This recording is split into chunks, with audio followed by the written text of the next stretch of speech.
Нема да се кратат средствата за инфраструктурните проекти. Ке продолжат капиталните инвестиции, велат од Министерството за транспорт и врски. Според министерот Бочварски, инфраструктурата е клучна за развој на државата, а на тој начин ќе му се помогне и на градежниот сектор да опстои во време на криза.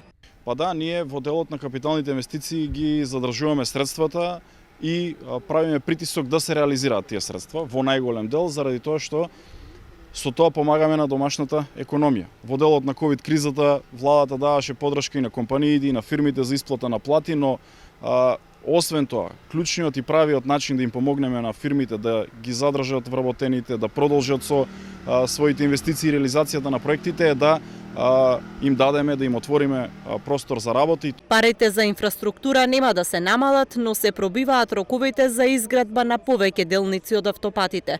Бочварски вели дека одложувањето е генерално поради пропусти во проектните документации, но и инфраструктурните проекти за автопатите биле големи, па било тешко да се предвиди се. Во некои од проектите се јавува проблем со косините, репроектирање, повторна експроприација и заради тоа еве споменав и во претходниот дел од изјавата, многу е важно пред започнување на изградбата на одредена патна инфраструктура да имаме добра и квалитетна техничка документација, заради тоа што потоа кога ќе влезе механизацијата на терен е многу потешко да се отклонат сите овие прашања кои што ќе се јават во тек на градбата. Од Министерството за транспорт велат дека освен големите инфраструктурни проекти, во следниот период ќе продолжи финансирање и на повеќе локални проекти кои се важни за граѓаните во малите општини во државата.